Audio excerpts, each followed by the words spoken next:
Ang kwentong ito ay hangong sa totoong buhay. Mula ito sa isa nating kabayan na itago na lang natin sa pangalang Mang Dalino, taong 1970, Zamboanga. Donato! Nasaan ka bang gurang ka? Lumapit ka nga rito nang mapalo kita. Sobra-sobra ka na. Pati kalabaw dinadamay mo sa kalokohan mo.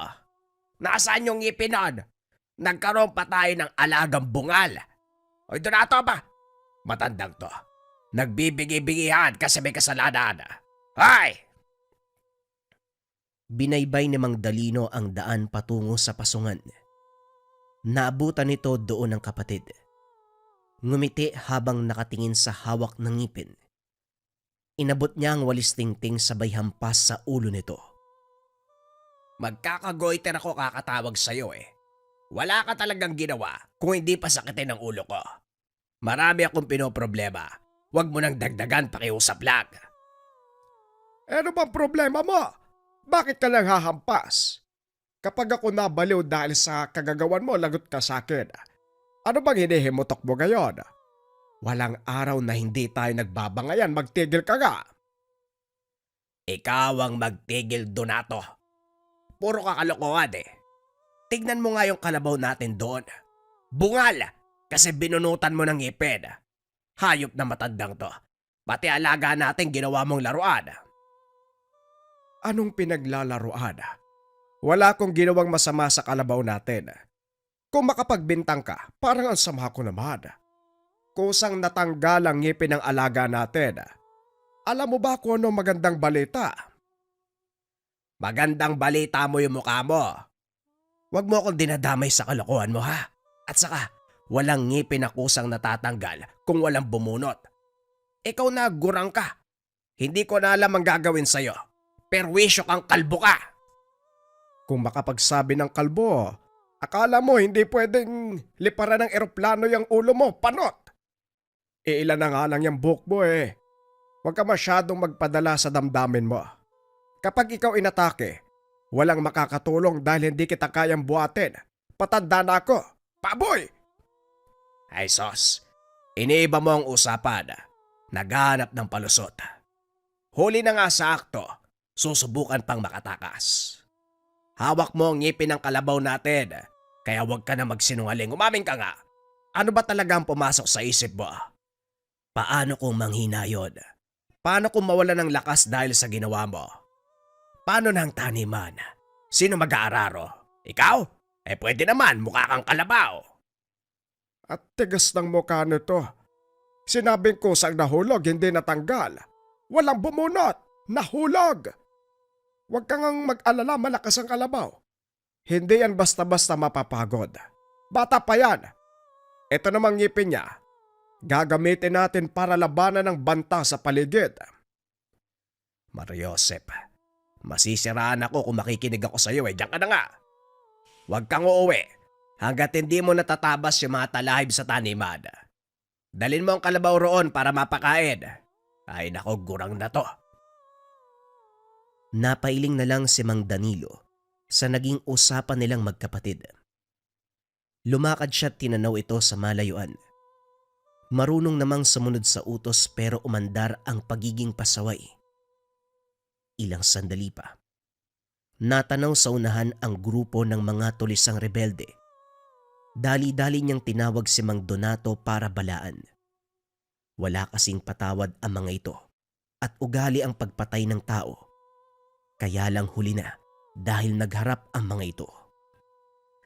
Ay tanda, ang taba ng kalabaw mo ha. Halatang maayos ang pagkakaalaga. Baka pwede naming itumba. Pampawi lang ng gutom. Wika ni Kasawa. Sumenya sa mga kasama na lapitan ang kalabaw. Pero bago ito mangyari, kinakailangan munang dumaan kay Mang Donato. Kalma lang mga bata. Kumakasta, para kayong mga hari ah. Baka nakakalimutan nyo. Kalaban kayo ng bayan at wala kayong karapatan na magpagala-gala. Tumigil kayo, pag-uuntugin ko yung mga mukha nyo. Babala ni Mang Donato. Maigpit itong nakahawak sa itak at sa tali ng kalabaw. Talaga ba, tanda? Parang hindi naman ako natatakot sa banta niyo. Anong magagawa ng itak mo sa baril namin? Hindi ka pa nakakahakbang, mamamatay ka na. Kunin niyo yung kalabaw para may pulutan tayo mamaya. Kumilos si Mang Donato. Binitawan ng tali ng kalabaw. Kagad sumugod sa mga rebelde. Siya naman ay walang sinayang na sandali. Tinaga ang mga ito. Napuruhan pero biglang tumigil nang sunod-sunod na putok ang pinakawalan ni Kasawa. Tinamaan sa dibdib pero walang sugat na natamo. Ganun na lamang ang pagkagulat sa mukha ng rebelde. Upang makasiguro, muling pinaputokan pero ganun pa rin ang nangyari. Tao ka ba? Anong klaseng matanda ka? Bakit hindi ka tinatabla ng bala? Hindi sumagot si Mang Donato. Sa halip pinakitaan ng galaw. Sa pilitang binunutan ng ngipin si Kasawa. Kumaripas ng takbo ang kasama nitong sugatan. Siya naman ay walang tigil sa pagsigaw dahil sa ginawa ng matanda. Paikaikang naglakad dahil pinuruhan din sa binti. Wala pala kayo eh. Puro angas lang ang alam. Sa susunod na babalik kayo, hindi lang ngipin ang bubunutin ko. Hoy gurang na kalbo! Baliw ka talaga kahit kailan. Paano mo nagawang kalabanin ng mga rebeldeng yan? At saka hindi ba binaril ka? Bakit boy ka pa? Sa puntong ito, hindi napigilan ni Mang Dalino na lapitan ang kapatid. Takot ang naramdaman niya nang makaharap nito ang mga rebelde. Pero si Mang Donato ay parang walang nangyari. Bakit? Hinihiling mo ba na mamatay ako? Ang sama mo talagang kapatid ka. Ay sandali diyan ka nga muna. Mawawala yung kalabaw eh. Nasundan na lamang ng tingin ni Mang Danilo ang kapatid. Hindi siya makapaniwala sa nasaksiyan. Nagsama sila sa iisang bubong mula pagkabata. At ngayong matanda na, pero parang hindi pa kilala ng lubusan ang kasama. Anong may kakaya yung nilunok ng matandang yon para hindi tabla ng bala? Nakakakilabot naman. Kinagabihan, umalingaw-ngaw ang sunod-sunod na putok ng armas. Nagsara ng mga bintana at pintuan si Mang Danilo. Nahinto nang makitang kampante ang kapatid. Hindi man lang natakot sa mga kaganapan. Sa inis, wala sa sariling binato ng tsinelas. Kagad itong lumingon sa kanya. Ano ba? Lahat na lagi. Hindi ka naman inaano. Nagkakagulo na ang lahat, kalmado ka pa rin. Isara mo ng maigi yung bintana malapit sa'yo. Hindi ko alam kung saan ka humuhugot ng tapang para hindi matakot sa pangyayari. Malapit tayo sa kuta ng mga rebelde. Tapos ikaw niya, ay nako po pa. Nerbiyoso ka kasing tao ka. Kaya kaunting gulo lang natatakot ka agad. Ito, huwag mong hiwalay sa katawan mo para maging protektado ka. Kunot noong tumitig si Mang Danilo sa inabot na pangil. Ginawa itong palawit sa kwintas. Nakasinghot ka ba ng masamang hangin? Paanong magiging proteksyon ng isang pangil? Tinutokso mo lang yata ako eh. Hindi ko pa nakakalimutan ang ginawa mo sa kalabaw natin. Pangalawa na to, yung unang kalabaw natin, binunutan mo rin ng ngipin yun, di ba? Ay sabing kusang nahulog. Hindi binunot. Ang tigas ng pangamong matanda ka. Bahala ka nga sa buhay mo. Sandali, hindi mo pa sinasagot ang tanong ko. Paanong hindi ka nagtamo ng sugat? Binaril ka ng mga rebelde. Matyagang nag-antay si Mang Danilo. Gustong malinawan. Hindi siya kumbinsido na walang maika na ginamit ang kapatid upang malabanan ang pinsala ng bala. Sasabihin ko, pero kailangan mo munang tanggapin ang pangil na ito. Huwag nang maraming tanong. Isuot mo na yan. Napilitan si Mang Danilo na tanggapin ang inalok nitong kwintas.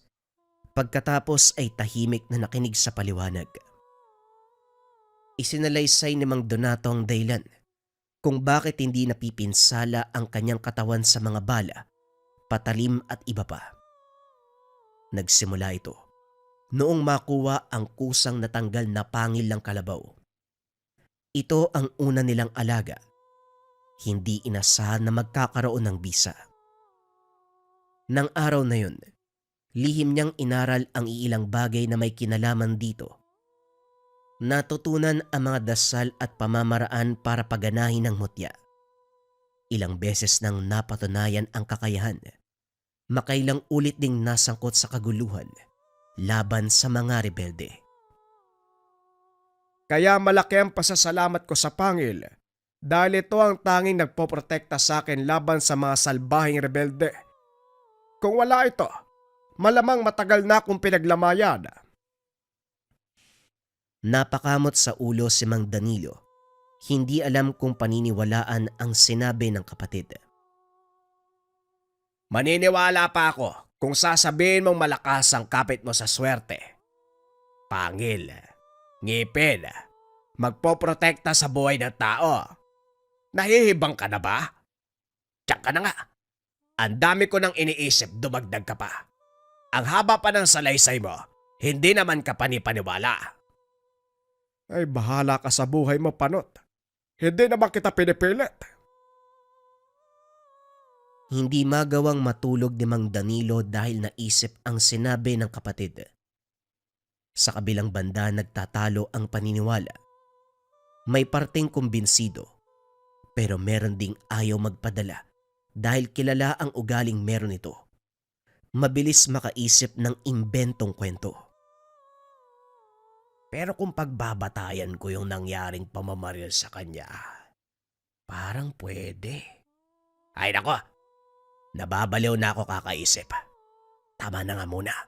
Bukas ko na lang tatanungin yung gurang na yon.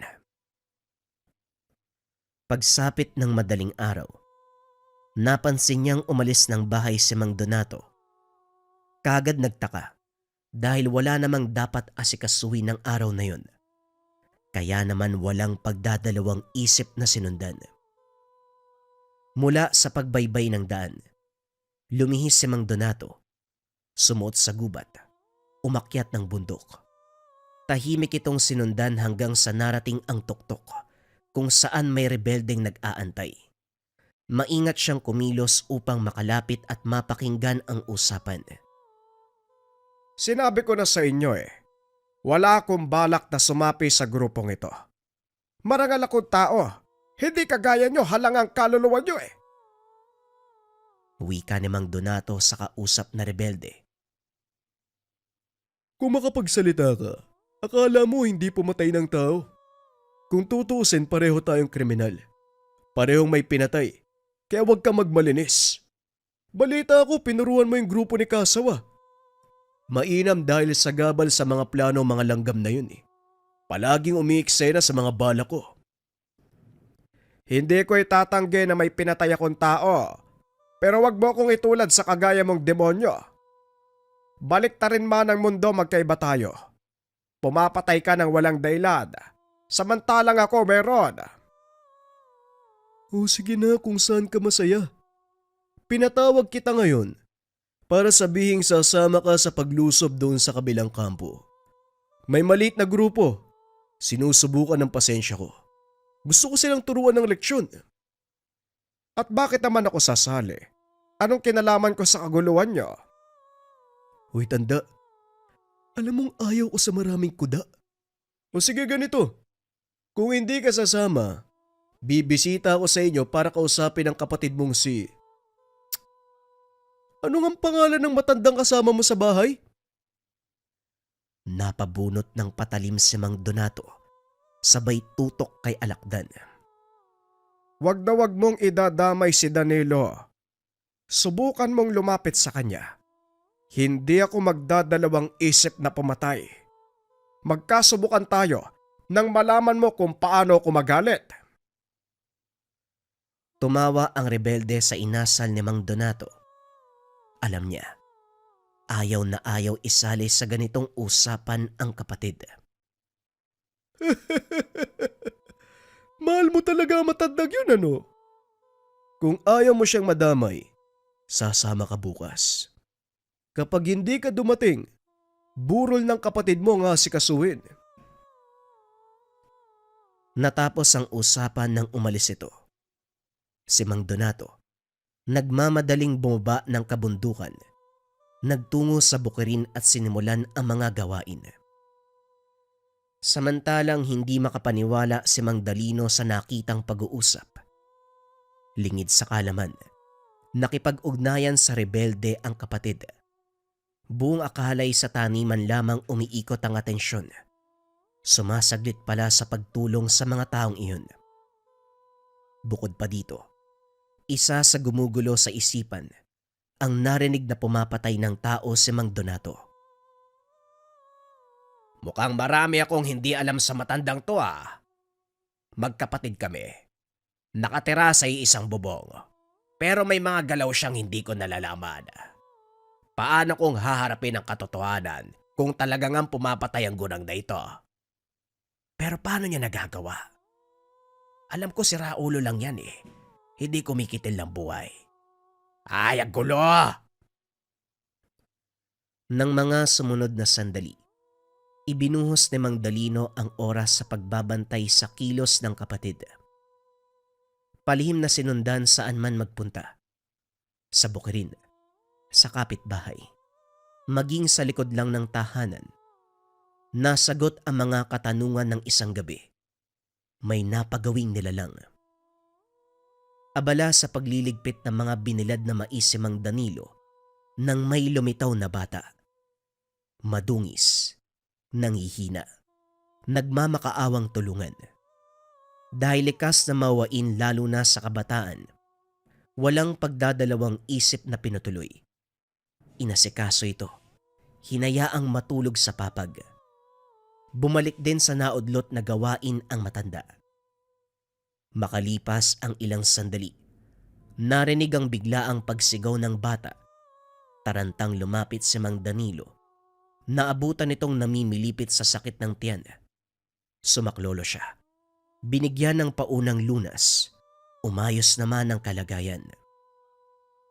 Isda lang naman ang kinain pero bakit ganyan? Nga pala, nasaan ba mga magulang mo? Iniwan ka ba o ikaw ang umalis? Tanong ni Mang Dalino. Hindi siya nakatingin sa bata dahil abala sa pagliligpit ng mga halamang gamot. Nang lingunin niya, iba na ang muka. Bumungad ang nanlilisik na mga mata. Mahaba ang mga kuko. Buwaghagang buhok at matulis ang ngipin. Nasaan yung aswang na kaagad umatake? Sinugod ng kalmot si Mang Danilo. Hindi magawang lumaban dahil mabilis at malakas ang nilalang. Napasiksik na lamang siya sa sulok habang iniinda ang pag-atake nito. Sa kabutiang palad, dumating si Mang Donato na kaagad namang sumaklolo. Tinaga ng tinaga. Nanlaban pa ang aswang ngunit nasawirin. Ikaw kahit kailan ka matanda ka. Sabi ko naman sa'yo, huwag ihiwalay ang pangil ang kalabaw. Yan ang inabot mo. Teka, paano ba nakapasok to? Lumapit tong bata. Hindi ko naman alam na ganyan yan eh. Ay sandali, saan ka ba nagsuot ngayong ka lang dumating? Mamamatay ako nang wala sa oras eh. Napakatigas kasi ng ulo mo. Nasaan ang pangil na binigay ko? Sugatan na nga ako. Pangil-pangil na hanap mo. Gamutin mo muna ako. Dito napagtanto ni Mang Danilo ang sinasabing pumapatay ng tao ang kapatid. Kung lilinawin, hindi ordinaryong tao ang pinapaslang kung hindi ang mga may lahing aswang. Matapos ang gamutan hindi mapalagay si Mang Donato, ipinilit sa kapatid na suotin ang pangil ng kalabaw. Ayaw nito, pero dahil nangungumbinse ay nadala din. Aaray-aray ka pa. Ikaw ang nagpahamak sa sarili mo. Nagpapasok ka ng halimaw tapos ngayon na inatake, dadaig. Ay nako, wag mo nang hubarin ang pangil na yan kung ayaw mong mamatay. Hindi nagreklamo si Mang Dalino dahil makaraan ang ilang sandali. Unti-unting umepekto ang bisa ng pangil. Ang sugat na sobrang hapdi at kirot. Humupa. Wala na siyang maramdamang pananakit. Talaga bang may kapangyarihan ang pangil na ito? Nawala ang sakit na sugat ko Wika ni Mang Danilo. Pinisil-pisil pa ang sugat para makasigurado. Napasigaw ng pasimpleng tinaga ng kapatid sa kamay. Lalong nadagdagan ng pagkamangha dahil tumalbog lang ang patalim. O ano ka ngayon? Nilait mo pa ang pangil. Kaya ka nitong protektahan laban sa kamatayan. At isa pa, walang aswang na makakalapit sa'yo. Dahil sa oras na mapansin nilang may tinatangan ka, sila na mismo ang lalayo. Huwag mong ubarin yan. Natuwa si Mang Donato nang tuluyang tinanggap ng kapatid ang pangil. Pagkatapos ito ay naghanda siya para sa napag-usapan nila ng rebelde. Sinundan ni Mang Danilo ang kapatid na maagang lumabas ng bahay. May ideya siyang pupuntahan nito ang grupo ni Alakdan. Hindi nagkamali dahil sa paanan pa lang ng bundok nakatagpo na ang mga ito. Gusto niyang lapitan para kaladkarin pero sa dami ng mga rebelde ay hindi magawa. Natatakot siya manghimasok lalo pat delikadong tao. Palihim na lamang na sinundan. Pinuntahan ng grupo ang kabilang bundok kung saan nagkukuta ang samahan na lulusubin. Kakarating pa lang, kagad nagputukan ang mga armas. Isa-isang nalagas ang miyembro ng bawat isang panig hanggang sa iilan na lang ang natira. Nag-alala si Mang Danilo para sa kapatid dahil ito ang punterya ng mga kalaban. Ilang beses itong natumba matapos matamaan.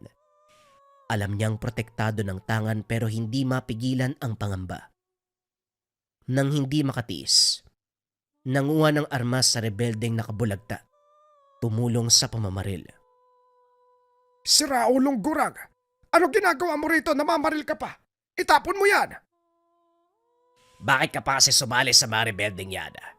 Ginagawa ka lang nilang pain. Ikaw ang pinapasugod porket hindi ka tinatablan. Ikaw ang lalaban. Sila ulo ka rin Umuwi na tayo. Ikaw ang umuwi. Sumunod ka pa dito. Lakad na habang wala pang nakakapansin. Hindi ako aalis kung hindi ka kasama. Itapon mo yung baril. Halika na. Ang tigas ng pangamong Gurang ka. Umuwi ka na bago pa magdatingan ng mga aswang nakaalyansa ng rebelde. Kapag nagkataon madadamay ka. Napalunok si Mang Danilo sa narinig. Hindi maiwasang matakot. Naranasan ng maging biktima ng aswang. Kung ganon, dapat talaga tayong umalis dito.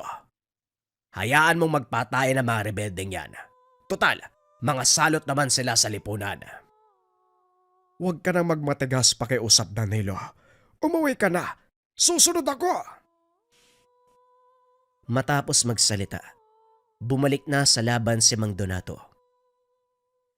Tanda, nariyan na ang mga aswang. Siguraduhin mong mapapatay ang lahat ng yan. Idamay mo na ang kabilang grupo. Lahat sila. Utos si Alakdan. Iniwan siya nito pagkatapos. Napabuntong hininga na lamang si Mang Donato. Pailing-iling na hinarap ang natitirang rebelde at aswang.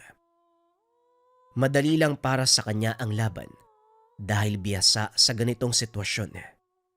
Inuna ang mga rebelde upang wala ng sagabal. Ganyan tayo Dahil alam na meron akong tangan iwan na lang. Makakatikim ka sa akin mamaya, Alakdan.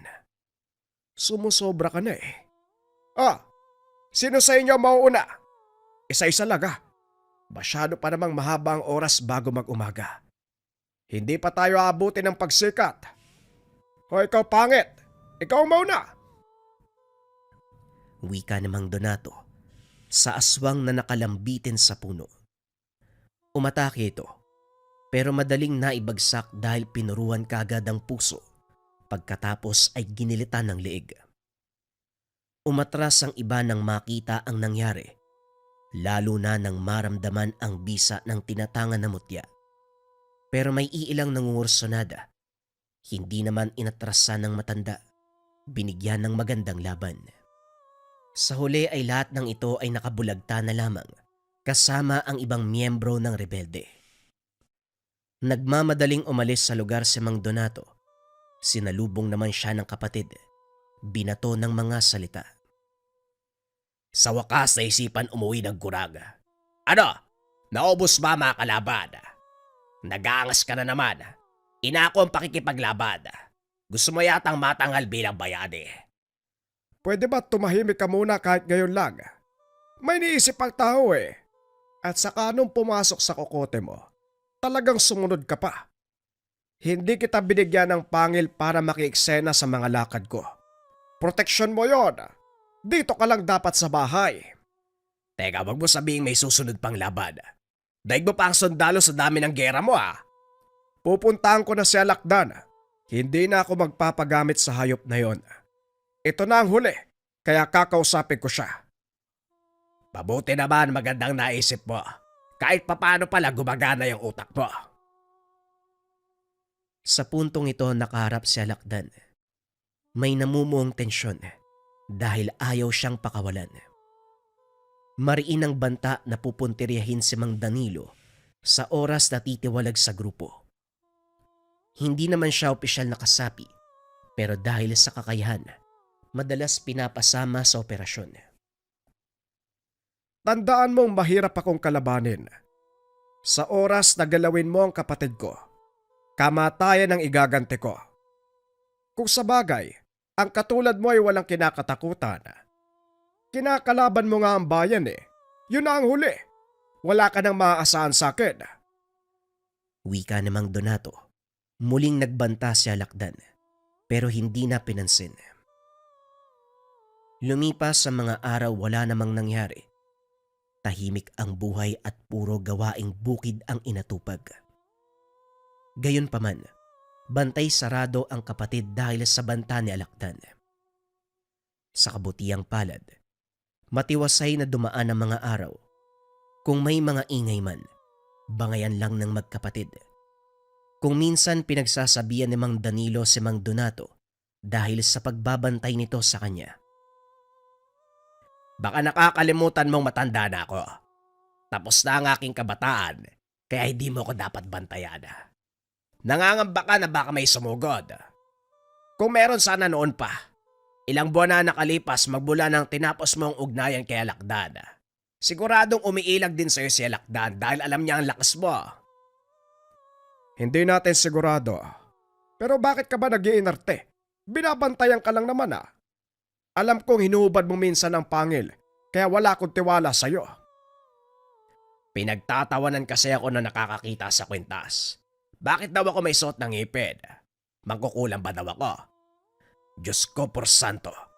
Makasalanan ng tao pero kailanman hindi pumapanig sa kasamaan. Tinawag pa ako mangkukulab. Nagpapadala ka naman sa sinasabi nila. Isuot mo yan. Mamaya may biglang umatake, mapano ka? Mamaya na matutulog pa ako sa gabal sa liig. Ikaw na muna ang magbantay sa binilad na mais. Maraming manok dyan na manggugulo.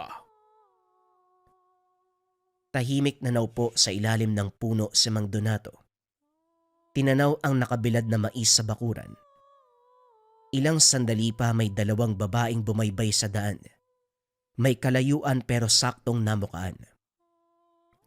Nahinto sa pagakbang nang makita siya. Kagad nag-init ang tangan, kaya may ideya kung anong klase ng tao ang mga ito. Nagmamadaling bumalik sa dinaanan nang tumayo siya. Nakakainsulto naman ang mga yon. Kung makatakbo, akala mo nakakita ng demonyo. Sino ba namang hindi matatakot sa mukha mo? Daig pa ang demonyo. Pangit! Pumasok ka sa loob. Ako magbabantay dito. Hindi ako makatulog Nagising siya bandang hating gabi. Wala sa tahanan ang kapatid. Hindi rin mahagilap sa labas. Pinagpalagay na lamang na baka nagtungo sa tindahan para bumili ng kape. Pero nang hindi pa bumabalik makaraan ang ilang oras, napilitan siyang hanapin. Dadaan muna sa taniman bago makarating sa tindahan. Doon palang narinig ang pagpalahaw ng kung sino. Nang mapagtanto kung saan galing, dali-daling pinuntahan. Nakita si Mang Danilo na sugatan habang ang kalabaw ay nakabulagta na lamang. Wakwak ang katawan. Sa hindi kalayuan napansin ang anino ng aswang. Nanginangat-ngat pa ang natangay na laman. Dinala muna sa ligtas na lugar ang kapatid bago hinamon ang nilalang. Walang pakundangan sa pagsugod ang aswang. Masyadong agresibo, paulit-ulit ng kalmot. Parang linta kung makakapit sa likod ni Mang Donato. Swerteng may dalang itak, kung kaya't napatikim ng taga. Hindi ito umubra. Humandusay matapos ang sunod-sunod na pagsaksak sa katawan. Upang makasigurado, pinugutan ng ulo. Kagad ding sinunog at saka inilibing ang tirang butot laman. Pagdating ng tahanan, sermon ang inabot ni Mang Danilo. Kung kailan ka tumanda, saka tumigas ang ulo mo. Sabing wag gubarin ang pangil eh. Paano ka napunta sa taniman kanina? Nakalimutan ko kasi kung naitali bang mabuti yung kalabaw eh. Pagtingin ko yun ang nabungaran. May aswang tapos sinugod ako. Mabuti nga sinugatan lang ako eh. Dahil ang karne ng kalabaw ang binalingan. Ang tagal mo namang dumating. Mabuti na abutan mo pa akong buhay. Aba, kasalanan ko bang napahamak ka? Ikaw nga tong hindi nag-iisip eh. Malay ko bang umalis ka ng ganitong oras? Pasaway na gurang. Akin ang braso mo, gagamutin ko. Sa susunod na ubarin mo pa ang pangil. At masangkot ka sa panganib ba? Si San Pedro na ang bahala sa'yo. At dahil madalas dinadali ng aswang, palagi nang suot ni Mang Danilo ang pangil. Sa paglipas ng mga araw, nagpatuloy ang kapayapaan sa buhay ng magkapatid. Hindi na nanggulo ang mga rebelde dahil tatapatan ni Mang Donato ang banta nito. Natakot kung kaya't hindi na bumalik. Kung usapang aswang naman, ang mga nilalang na mismo ang umiwas. Hinding-hindi sila aatrasan ni Mang Donato sa oras na manalakay sila sa tahanan o kahit sa sinong mga tao na bibiktimahin. Labis ang takot ng mga rebelde at aswang dahil sa tangan ni Mang Donato na pangil ng kalabaw. Ang susunod na kwento ay bago pa rin, mga kabayan. Ito ay tungkol sa puting mangbabarang. Simulan na ang storya. Ang kwentong ito ay hango sa totoong buhay. Mula ito sa isa nating kabayan na itago na lang natin sa pangalang Mando. Taong 1970. Bukidnon. Napailing na lang si Mando nang makita ang tali sa paa ng pinadalang insekto sa kaaway na mananabong. Kulay itim. Ang ibig sabihin hindi siya nagtagumpay sa binabalak na pambabarang. Kilala niya si Mang Carpe. Nagmula ito sa angkan ng albularyo pero matagal nang humiwalay sa pamilya dahil sa pagre-rebelde. Hindi lubos akalain na kaya nitong takasan ang pambabarang. Gayunpaman, hindi pinanghinaan ng loob si Mando. Nagtungo ito sa silid upang ulitin ang proseso. Kinuha ang garapon na naglalaman ng isang alupihan. Binulungan ng orasyon at saka pinakawalan. Nagmarcha ito patungo sa tahanan ni Mang Carpe. Kung may pangontra ka man, wala pa rin akong balak na tumigil. Babarangin kitang matanda ka. Wika ni Mando, bago'y pagpatuloy ang pagkakarga ng dasal sa iba pang insekto na nakakulong sa mga garapon. Inihanda niya ito para lamang kay Mang Carpe. Nagsimula ang lahat nang mandaya si Mang Carpe sa sabong. Ilang beses silang nagpang-abot at palaging idinadaan sa dayaan ang pagsusugal. Hindi lang sa manok, kundi pati na sa pustahan. Ilang ulit na rin ang komprontasyong naganap Kaso nga lang palaging pinapabura ng karamihan ang matanda. Walang nagawa si Mando kung kaya't naisip na gumante sa ibang paraan. Nag-intay ng ilang oras. Sa kabutihang palad natanaw ang pinadalang alupihan. Mabilis itong gumapang mula sa lupa patungo sa kanyang kinalalagyan. Pero ganun na lamang ang inis nang muling makita ang itim na tali. Sa ikalawang pagkakataon, hindi siya nagtagumpay.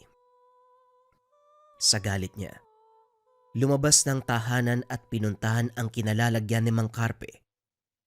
Naabutan itong nagsisibak ng kahoy sa bakuran, nakangiti ng nakakaloko sa kanya.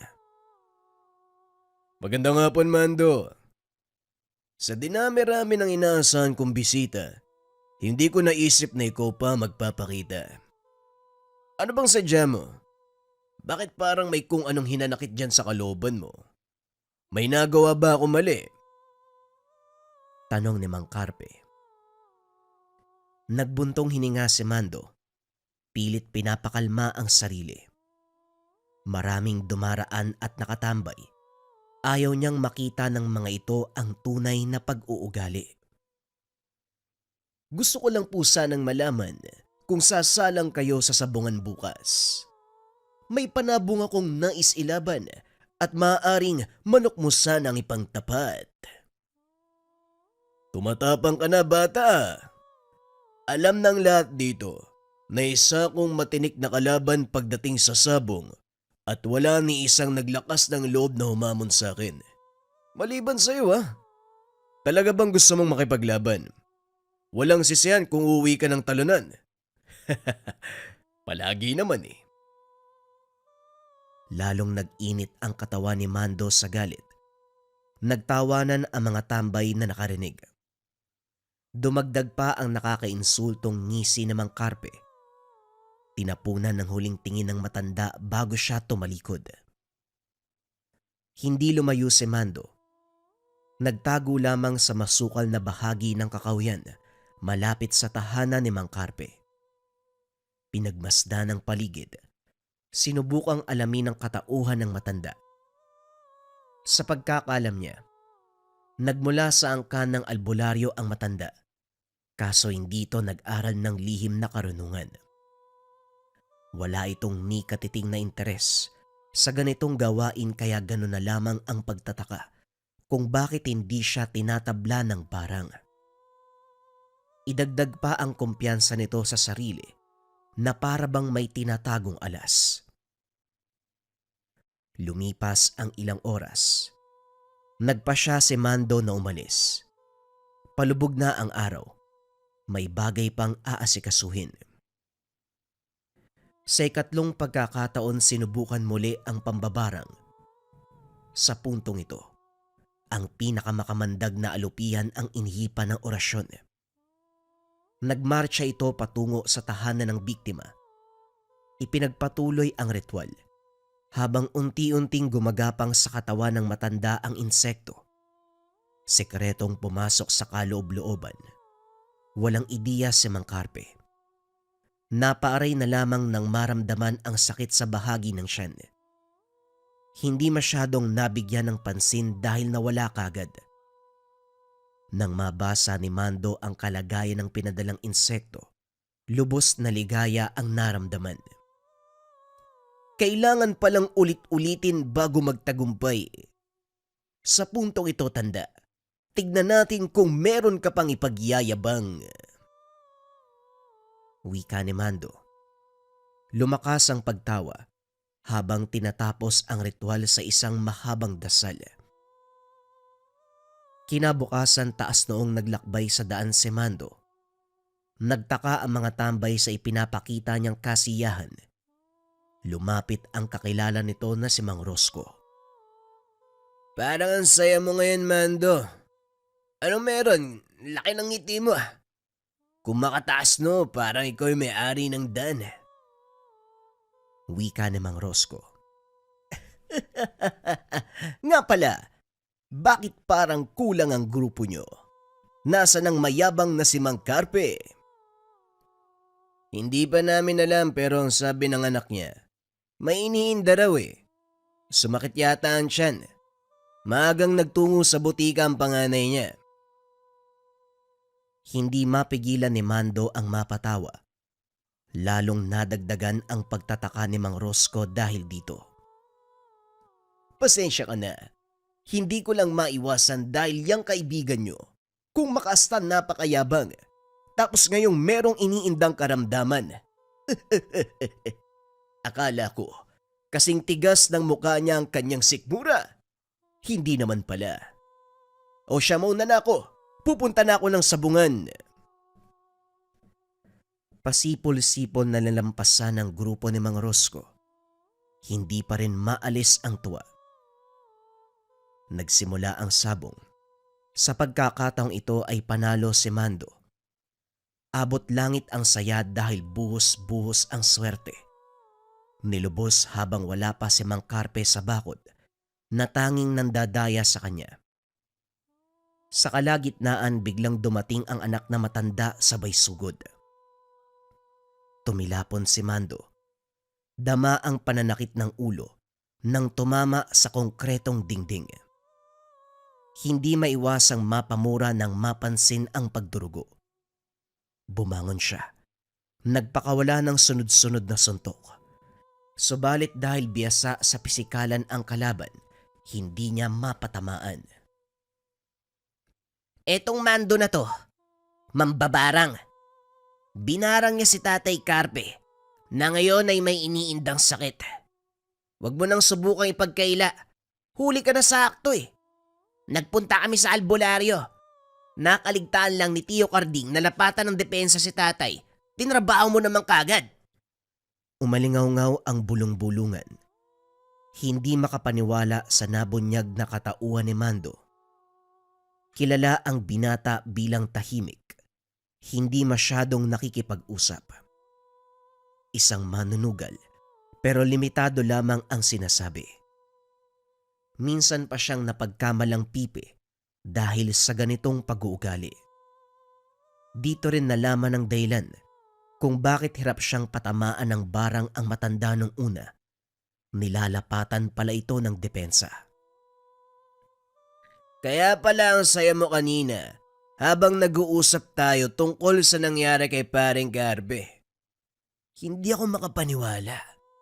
Mambabarang ka. Tama nga sila. Delikado ang tahimik na tao. Sandali lang naman. Kung makabintang kayo, parang siguradong sigurado. Bakit? May patunay ba ang albularyo na ako ang mambabarang? Paano ko naging mambabarang? Wala akong alam sa bagay na yan. At isa pa, sa pagsasabong umiikot ang buhay ko, hindi sa walang kwentang bagay katulad niyan. Sinubukan niyang linisin ang pangalan.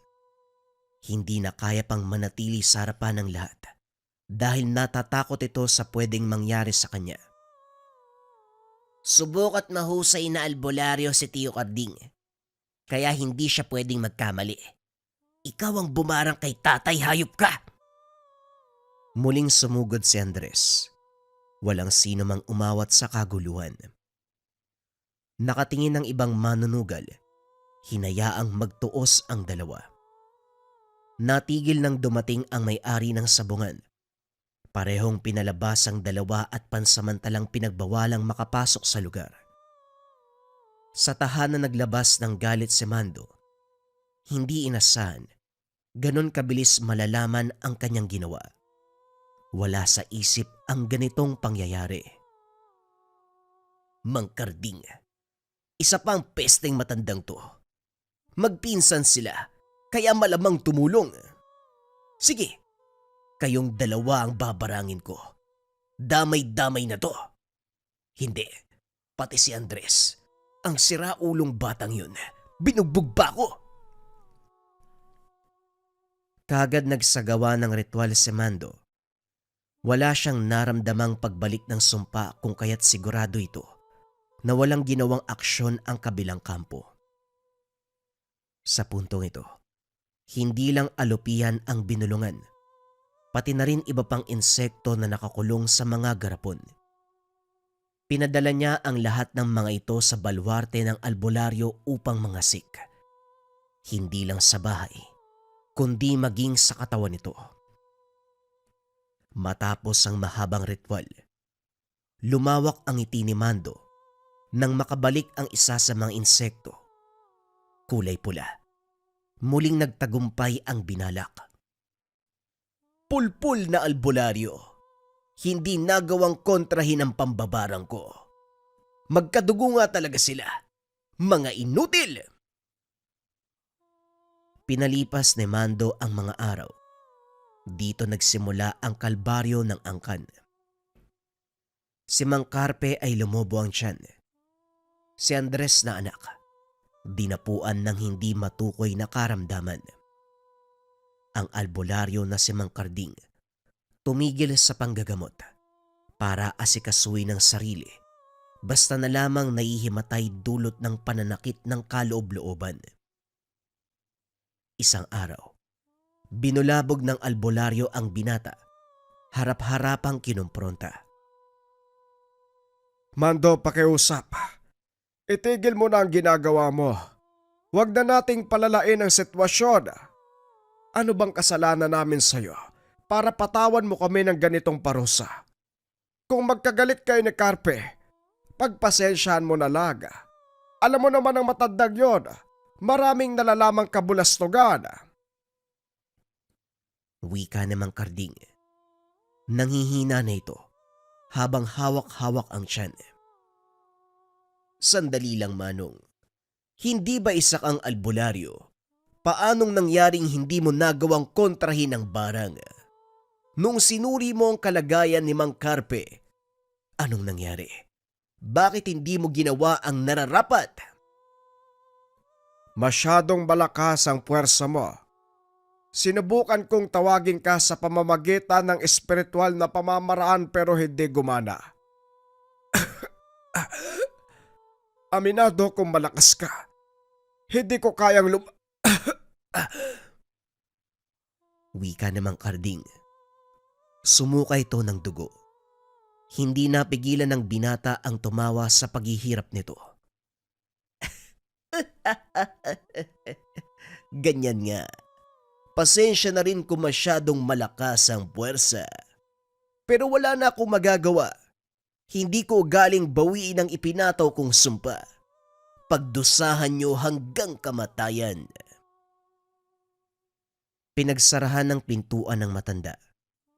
Nagtungo sa silid kung nasaan naroon ang mga insekto. Humalakhak habang kinakausap ang mga ito. Hindi mapigilan ang nararamdamang saya. Tama sila. Tahimik lang akong tao, pero malupit kapag gumanti. Kung hindi ako dinaya sa sugalan, Mang Carpe, maayos sana ang karamdaman mo ngayon. Kaso masyado kang mayabang. Dahil sa kagagawan mo may ibang nadamay. Hindi ko na rin yun kasalanan. Sa muling pagdaan ng mga araw, lumala ng lumala ang kalagayan ng mga ito.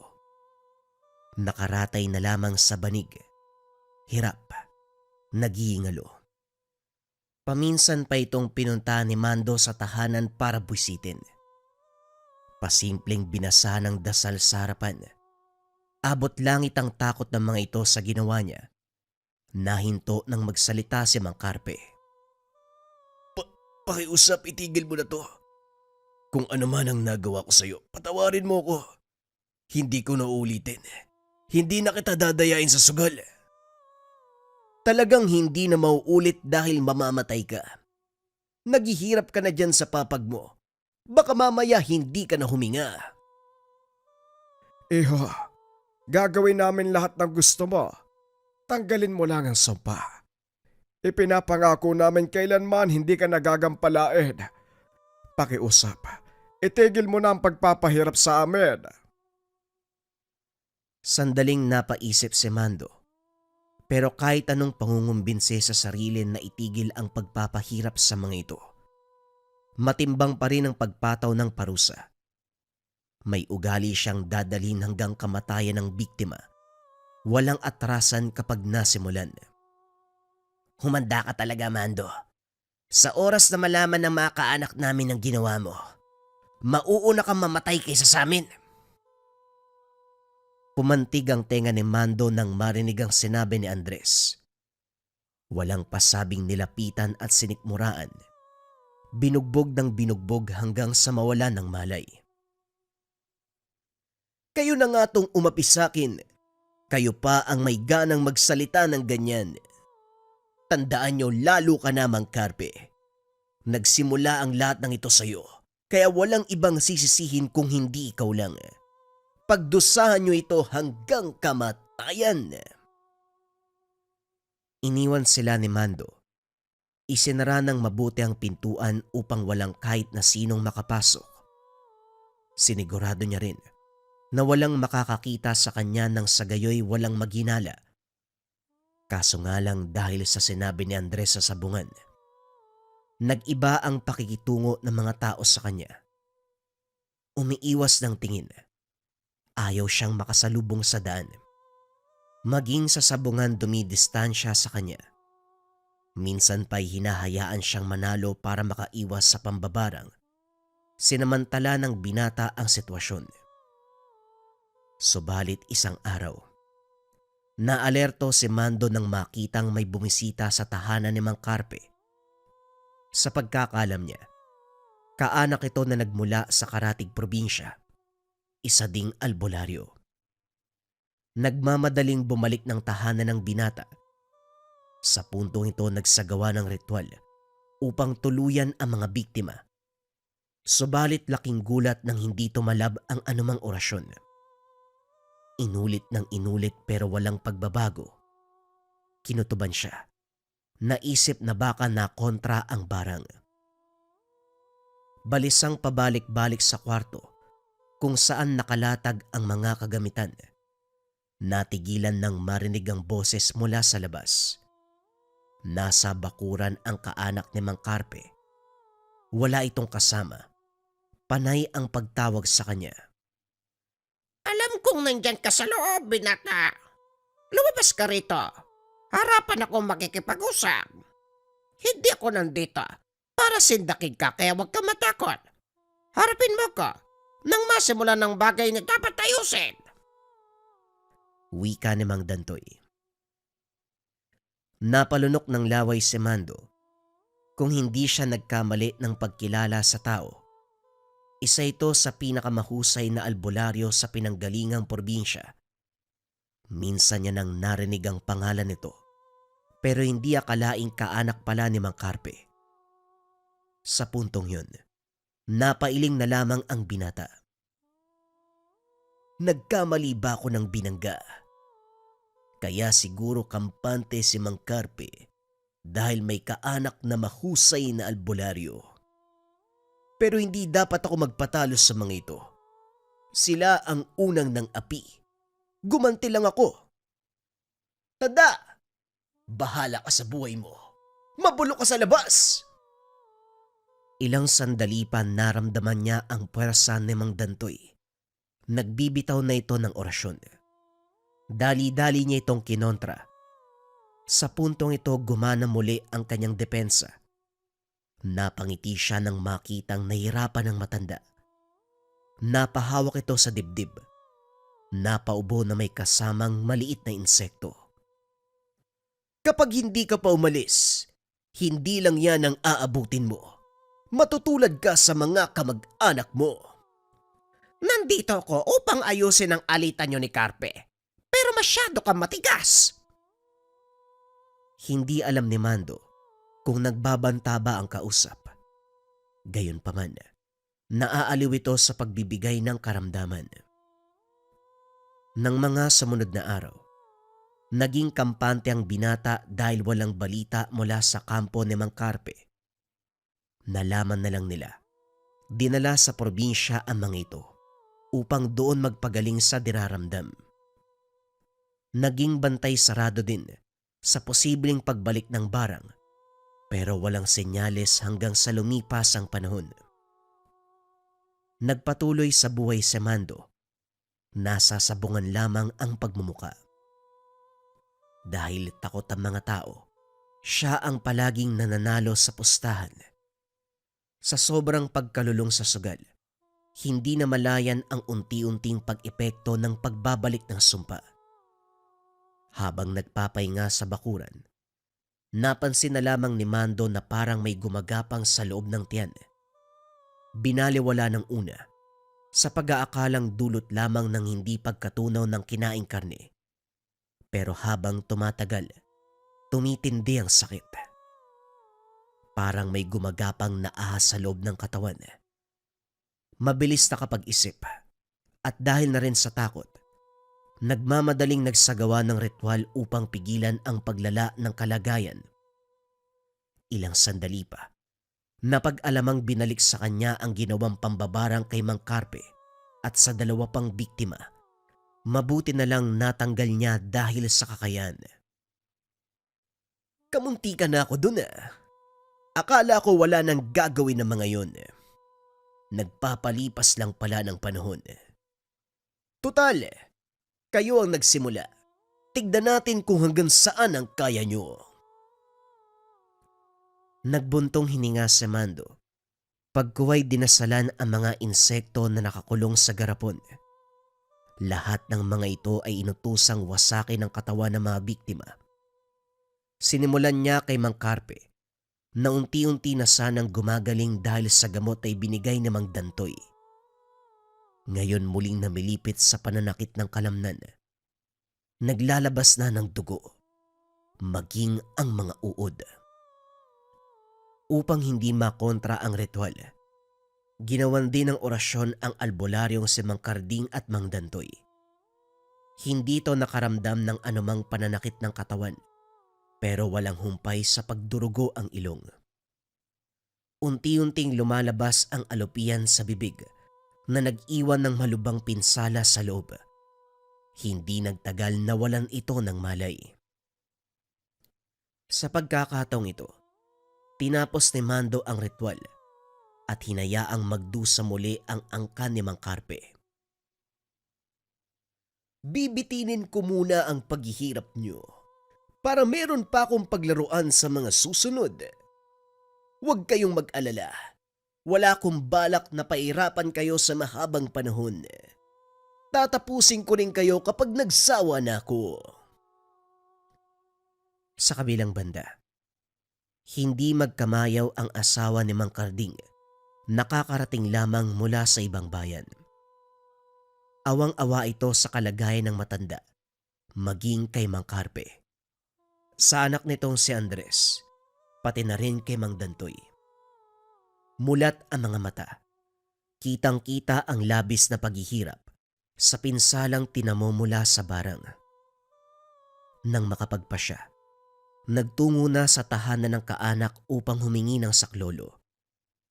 Nakarating si Aling Flora sa tahanan ng isa ring albularyo. Walang pagdadalawang isip na pinaliwanag ang kalagayan ng asawa. Kaagad naman siyang inasikaso. Pinagtuunan ng pansin ang sitwasyon. Pagkatapos ay nagsagawa ng ritual. Natukoy ang dahilan. Kasabay nito ang pagtawag ng espiritual na kamalayan ng mambabarang. Sa kalagitnaan ng pustahan, nakaramdam ng kakaiba si Mando. Parang lalabas ang espiritu sa katawang lupa. Nang hindi na makayanan, nagmamadaling umuwi para malaman ang nangyayari. Pero pagpasok ng bahay, kaagad natumba nang biglang mawala ng lakas. Naparalisa, kahit ang mga mata ay hindi magawang igalaw. Ang kasunod na nangyari ay ang pagkarinig ng boses. Kaagad nagbago ang reaksyon ni Mando. Alam niyang nahuli siya ng albularyo. Alam kong naririnig mo ko. Ngayon pa lang magsalita ka na para hindi na humaba at lumala ang parusang ibibigay ko. Sino ka? Anong pangalan mo? At bakit mo binarang ang taong to? Itinikom ni Mando ang bibig. Walang balak na sumagot. Hindi tumigil ang albularyo. Naramdaman na lang ng binata ang matutulis na bagay na paulit-ulit na tumutusok sa kanyang paa. Hindi lang yun. Maging ang tiyan ay meron ng nararamdaman. Nag-ipon ng lakas si Mandro at kinontra ang ritual ng albularyo. Matapos ang sunod-sunod na pag-usal ng dasal, walang kahirap-hirap na nakawala.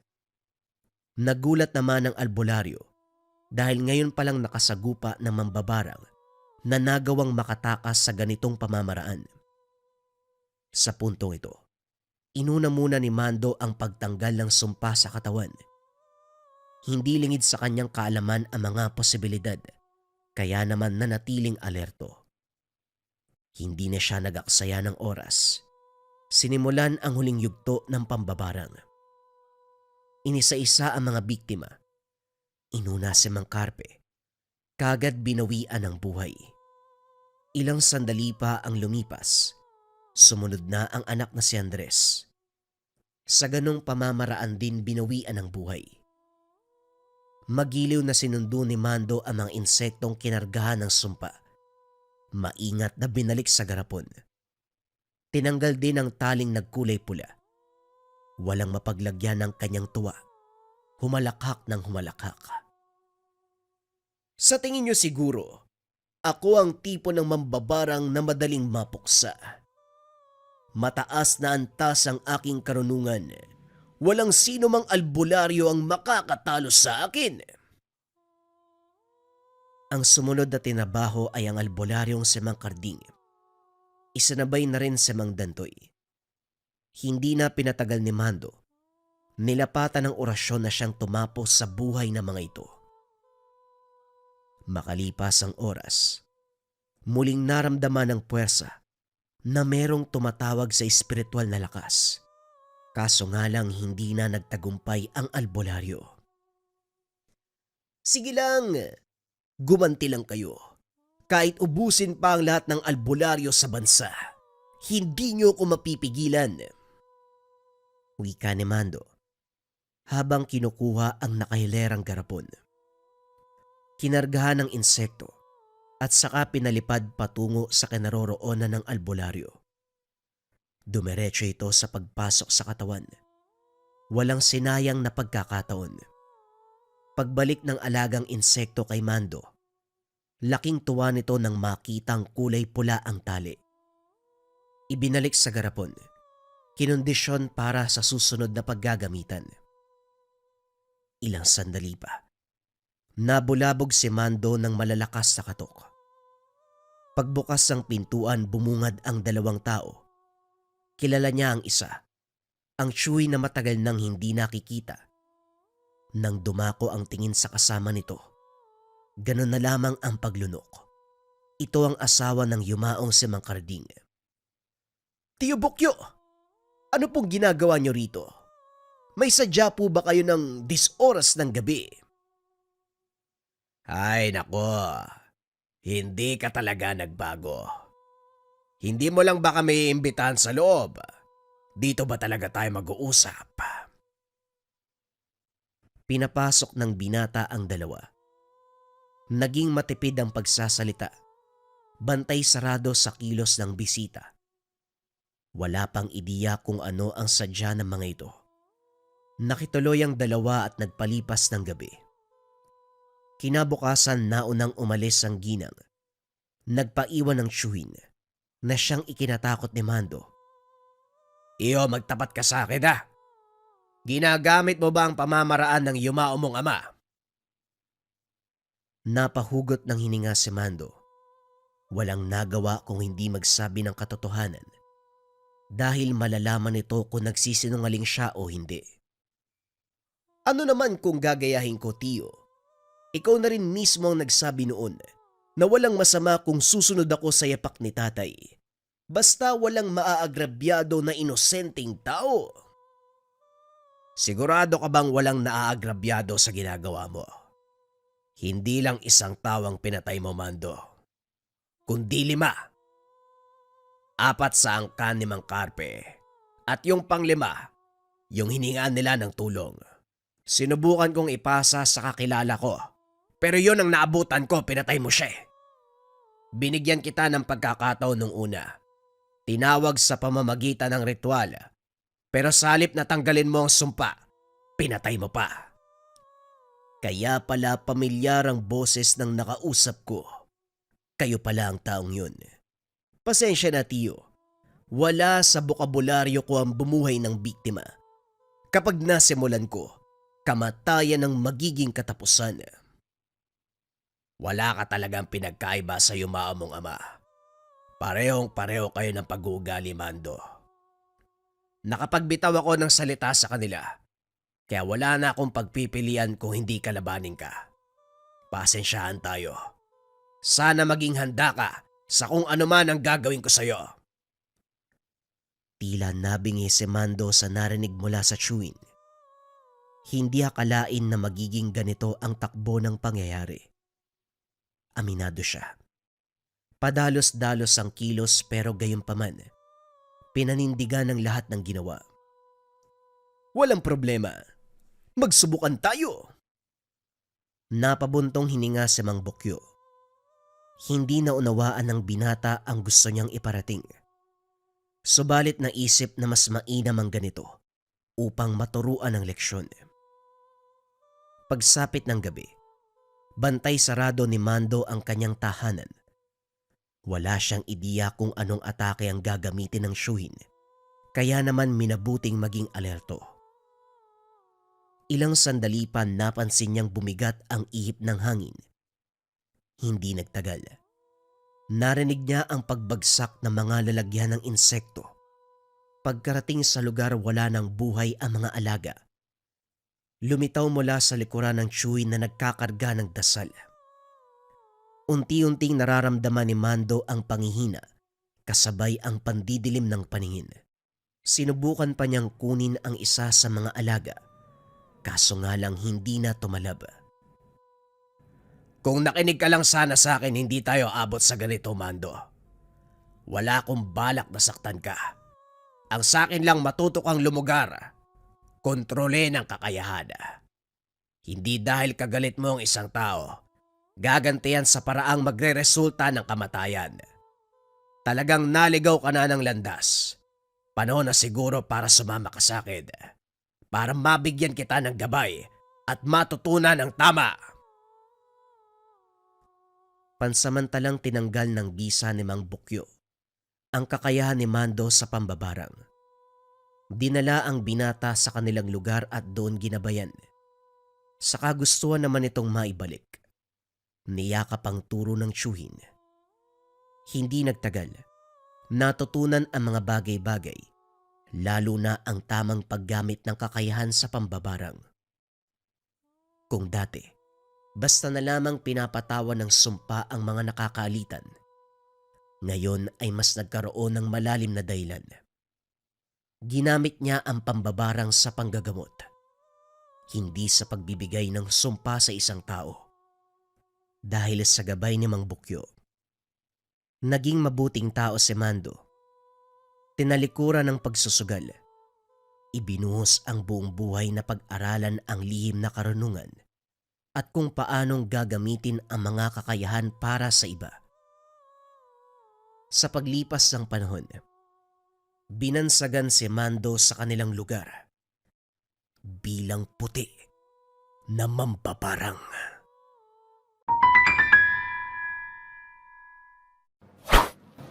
Kaluban de Pampaamo. Para sa mga nasa toxic environment dyan, yung lagi napapag-initan, laging galit yung mga tao na nasa paligid mo, subukan mo tong Kaluban de Pampaamo. Ayan. Meron itong mga sangkap sa loob, mga kabayan. Itong kaluban, gawa ito ng mga katutubo sa Negros. Yung mga pangkalikasang sangkap, naroon sa loob. Again, pampaamo to, mga kabayan. Kapag ikaw kasi yung tipo ng tao na parang lagi ka napapag-initan, meron kang certain energy na dala kung bakit ka laging nakikita at lagi napapag-initan. Ang trabaho ng kaluban, tanggalin yung negative energy na yun. Bagay din to sa mga taong laging merong kausap or nasa sales para madali kayo makapagpalagay ng loob ng taong kausap mo. Paano siya gagamitin? Simple lang. Meron ka ng lalagyan, andyan yung mga sangkap sa loob. Meron ka pang gabay pulang telepouch mula sa Lika Merchandise. Lalagay mo lang yan dyan, lagay mo sa bulsa mo, lagay mo sa bag mo, mag-work na yun. Kung interesado ka dito kabayan, i-visit mo lang yung shop ng Lika Merchandise or i-click mo yung yellow basket na nasa baba.